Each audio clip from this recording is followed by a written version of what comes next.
Selamat pagi semuanya, Sugeng Enjang. Pagi-pagi yang hujan, padahal berencana panen hari ini. Aku udah sama Pak Hasim.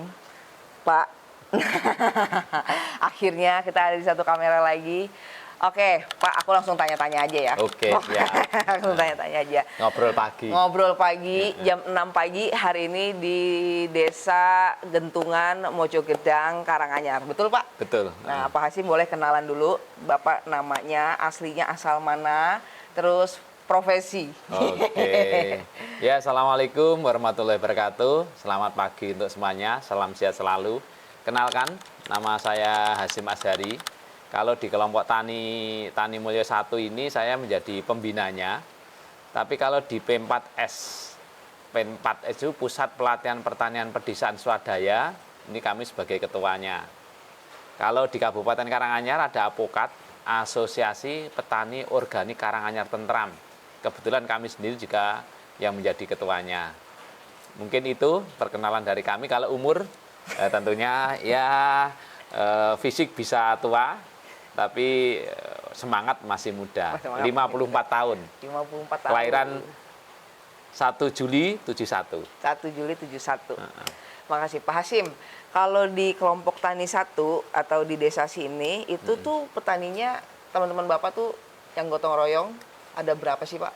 Kalau petani aktif itu ada 30 anggota. 30 Tapi anggota. kalau pasif itu melakukan pertanian organik, tapi tidak termasuk dalam pertemuan rutin. Oke. Jadi kalau kami itu hanya penggembira pertanian organik karena beliau-beliau yang banyak itu tidak ikut pendiriannya kelompok. Jadi kelompok tani berdiri tahun 2009. Oke. Nah, tenarnya dapat sertifikat kan tahun 2011 sampai 13. Oke. Nah, artinya beliau-beliau itu ketika ada surveillance menjadi anggota baru sehingga tidak masuk dalam ADART. Itu berapa jumlahnya yang pasif? 80. 80. Itu di luar yang 30. Heeh. Oh, berarti kurang lebih 110. Nggih, 110. Kalau kepala keluarga atau berarti itu kayak mungkin 110 keluarga lah ya. Yang kan pasti ada keluarga istrinya, ada anaknya gitu. Kalau ibu-ibu yang aktif yang suka bantuin Pak Hasim itu ada berapa? Kalau tenaga aktif yang di tempat sotir, tempat proses, ini ada 7. Ada 7 ya. Ibu-ibu jagoan semua. Kemarin kita juga udah ketemu. Jadi di desa sini Bapak bisa ceritain nggak? Tadi kan Bapak bilang kelompok tani organik, pertanian organik. Bapak bisa ceritain kenapa sih sistem pertanian di desa Gentungan ini itu tuh masih dikatakan ramah lingkungan atau organik, Pak? Ya karena gini, awal mulanya kita mendirikan kelompok tani ini memang bagaimana kita itu bisa menyediakan pangan sehat ya Mbak. Okay. Karena pangan sehat ini tentunya akan baik untuk tubuh kita dan pertanian sehat ini sebenarnya kan efisien karena ada ternak itu punya kotoran yang bisa untuk menyuburkan lahan.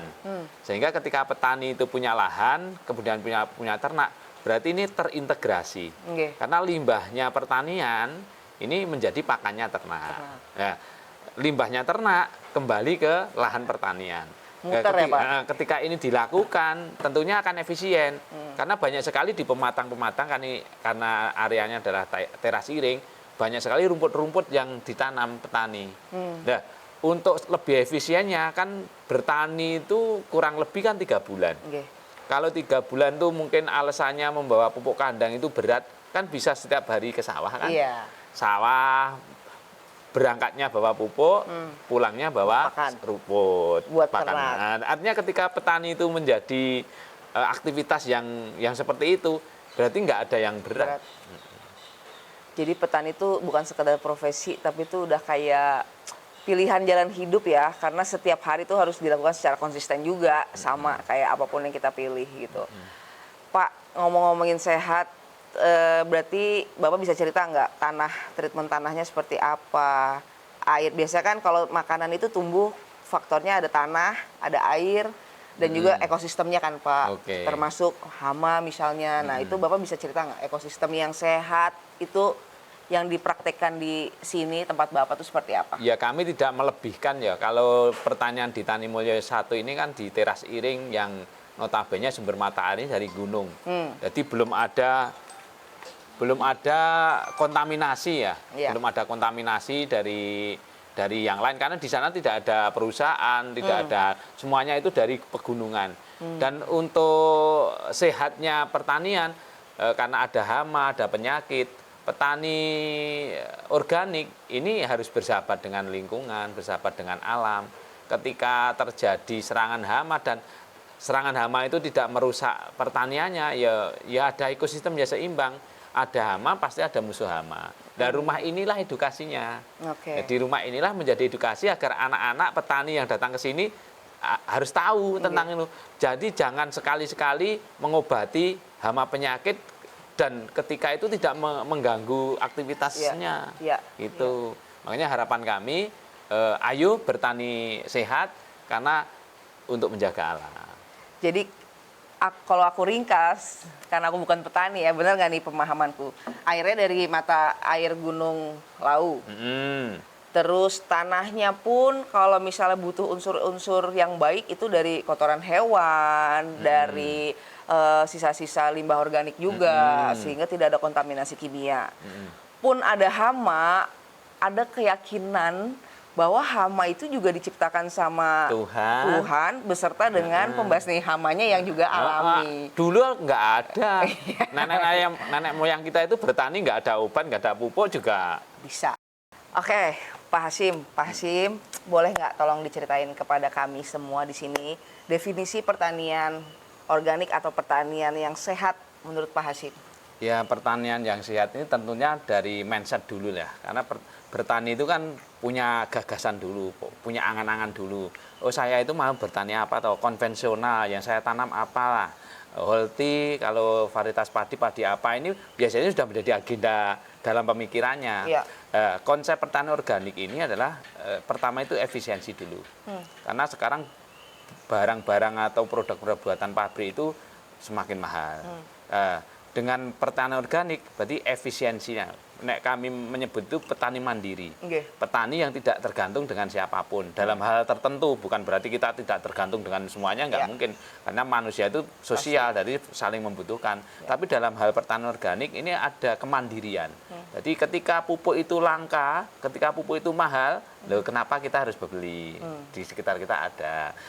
Ketika hama itu meledak, ada unsur alam, berarti penyeimbangnya ada predator yang sudah diciptakan Tuhan kita. Kemudian dari harga, dari produk, saya yakin siapapun makhluk hidup kalau sehat pasti baik. Pertanian sehat, pertanian organik ini kan diajak sehat dari awal, karena tidak banyak nitrogen, bukan nitrogen ya, yang padi yang banyak N-nya itu loh. Banyak N-nya ini kan akan menjadi lemah tubuh. Tubuhnya tanaman maksud saya. Akhirnya ketika tanaman itu lemah, pasti serangan hama penyakitnya akan dominan. Tapi kalau orang itu sehat, tumbuhan itu sehat, hama penyakit pun juga enggan. Misalkan kita sehat, ada flu, kena hujan, ya menter aja. Artinya pertanian sehat ini adalah pertanian didesain agar produknya sehat, perjalanannya fase pertumbuhannya juga sehat dan efisien. Efisien kayaknya penting ya buat petani ya. Oke Pak, jadi kalau tanahnya Pak di sawah Bapak ini, itu Bapak bisa ceritain nggak gimana sih proses membuat tanah yang subur di sini? Ya kalau membuat tanah yang subur itu kalau awalnya sudah konvensional total, berarti harus masa konversi. Masa konversi itu peralihan dari konvensional ke organik dan itu membutuhkan waktu 3 tahun. Jadi tanah kita ini kita latih dulu musim awal musim 1 misalkan, karena itu menuju organik berarti pupuk kimia itu masih total dipakai petani untuk memupuk tanamannya, tapi pupuk kandang, pupuk organik sudah masuk ke lahan. Musim tanam 2 pupuk anorganiknya sudah mulai dikurangi, berapa persen tergantung petani yang tahu. Kemudian pupuk kandang tetap masuk. Musim tanam ketiga, pupuk kimia yang dikurangi lagi, pupuk kandang tetap masuk. Sampai 9 musim tanam, insya Allah tanah kita itu sudah subur. Tandanya subur berarti kehidupan di dalam tanah itu sudah banyak. Belut banyak, telur banyak, cacing-cacing dalam tanah itu banyak. Dan di dalam tanaman itu ketika kita teliti pasti ada keseimbangan alam. Jadi predatornya juga banyak, walaupun mungkin ada hama-hama, tapi dua-duanya ini saling seimbang, jadi nggak merusak. Karena makhluk-makhluk itu nitip makan itu di petani. Makhluk itu nitip makan di petani. Memang petani itu dermawan, bisa ngasih makan banyak orang, banyak makhluk. Ya, bukan hanya manusia ya, Pak. Bukan ya? hanya manusia. Kalau tadi tanah, kalau soal air, Pak, gimana, Pak? Kalau air, ya tadi saya sudah bilang bahwa air itu dari pegunungan dengan posisi teras iring, artinya air di lahan sawah kita tidak mengenang berhari-hari. Ya. Bahkan mungkin setiap hari mengalir dan berganti terus. Nah, ini berarti menandakan bahwa tanah itu menjadi sehat, tanah itu menjadi sehat. Karena kalau di genangan pastilah bakteri di muka bumi ini banyak sekali, virus di muka bumi ini banyak sekali. Tapi ketika air mengalir kan berarti ada siklus kan. Nah, artinya dari dalam tanahnya juga baik, airnya juga baik. Jadi 3 poin yang aku tangkap untuk pertanian yang sehat itu adalah: 1, tanahnya subur, banyak dimasukin dari kotoran-kotoran hewan, dari sampah-sampah organik, dan banyak kehidupan di dalamnya.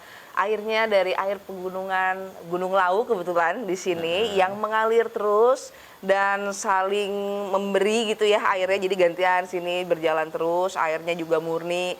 Terus ekosistemnya memang sehat, dari tanah dan air yang tadi juga baik, terciptalah ekosistem yang sehat dan seimbang yang saling mendukung pertumbuhan pertanian organik. Dan didukung udaranya. Udaranya juga segar kan, jenengan bisa merasakan. Karena tidak ada perusahaan, jadi limbah asap-asap kendaraan juga tidak lewat sini, asap-asap perusahaan besar tidak lewat sini. Artinya dari tanah, air, dan udara. Insya Allah nyaman.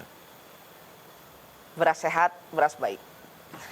Cek pertanyaan ketiga, Pak Hasim.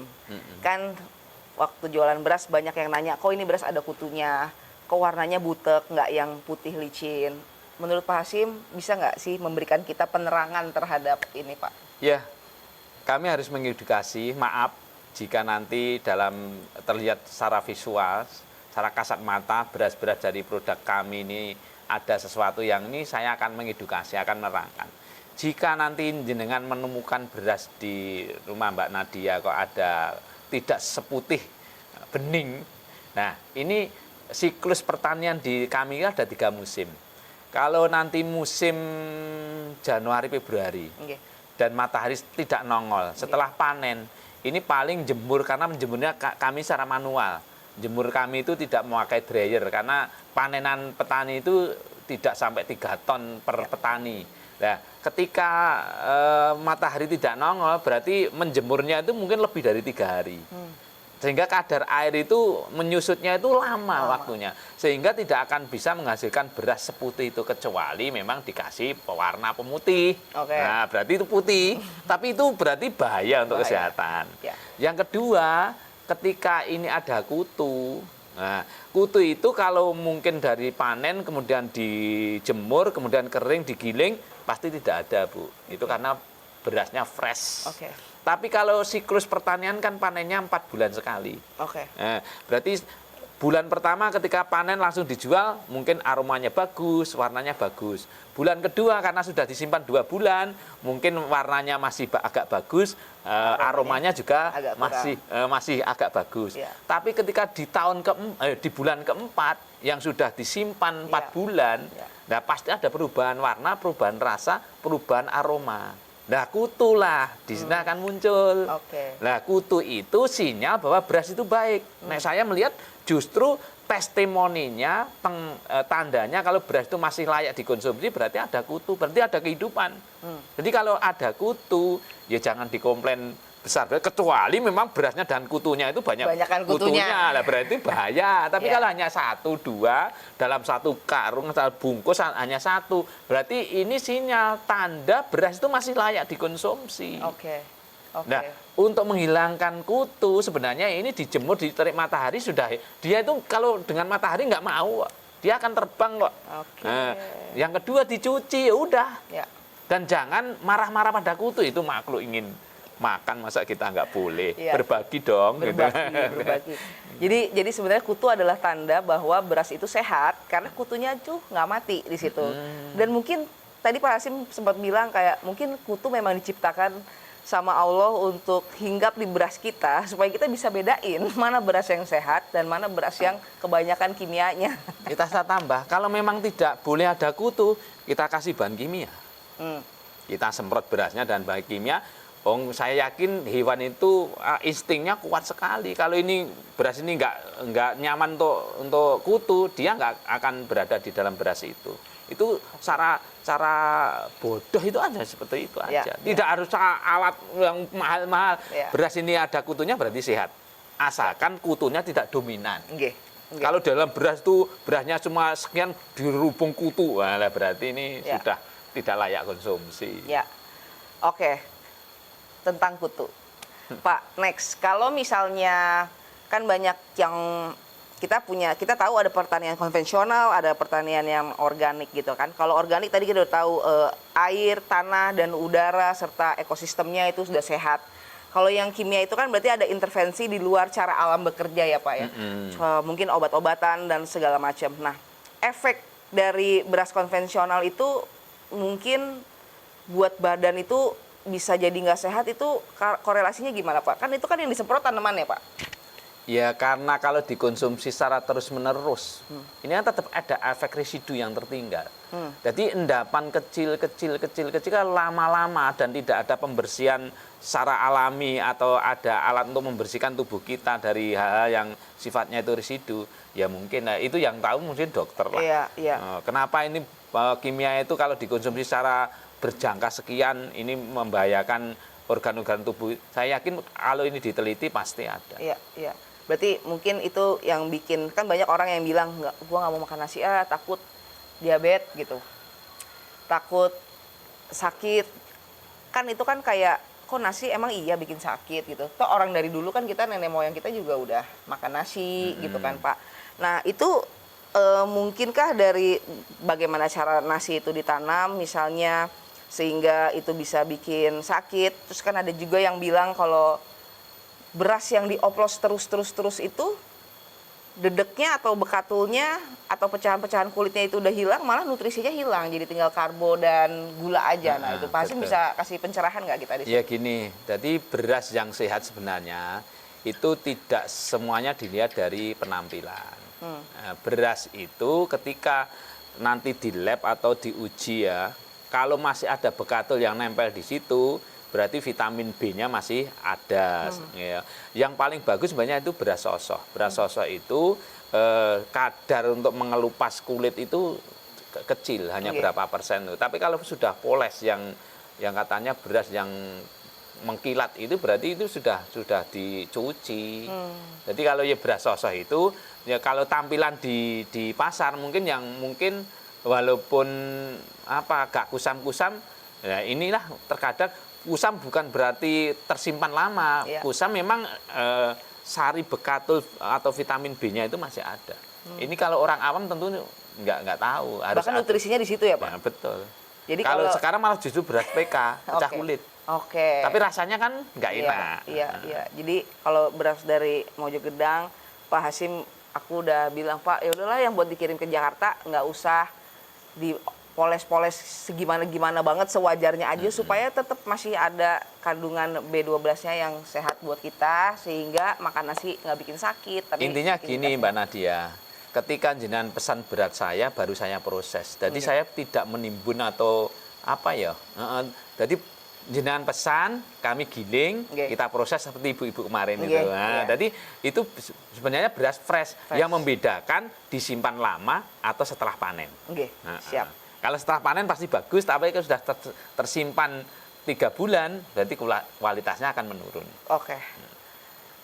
Pak Hasim, Ya. ketika aku main ke sini, aku merasa sangat adem gitu ya, sangat tenang gitu. Banyak ngobrol sama Mbok D, Pak D, petani juga. Mereka tuh kayak punya faith atau keyakinan yang sangat-sangat tinggi terhadap Gusti Allah dan juga alam semesta yang emang ya udah apa kata alam gitu. Nah, Pak Hasim boleh nggak share prinsip hidupnya Pak Hasim? Ya, kalau hidup ini kita itu orang desa. Mau bermimpi-mimpi seperti apapun, kerjaan kita juga di lahan. Untuk prinsip hidup sama seperti air mengalir. Artinya air mengalir ini ya apa yang ditetapkan Tuhan kita harus dinikmati. Mungkin secara finansial petani-petani desa itu mungkin secara visual ya. Mungkin rumahnya juga rumah yang sederhana, pekerjaannya juga harus berpanas-panasan, bergelut dengan lumpur. Tapi hidup ini kan hanya mensyukuri ya, disyukuri apa yang ada dan tidak muluk-muluk lah, tidak tinggi-tinggi cita-citanya. Tapi kalau bercita-cita kan boleh, tapi kalau di luar kemampuan kan malah bikin kita susah. Yang kedua tidak membandingkan. Jadi hidup itu jangan dibandingkan. Orang itu punya nasib masing-masing, punya rezeki masing-masing, punya kodrat masing-masing, ya dinikmati. Jangan sampai kita itu justru punya penyakit iri, dengki pada orang lain.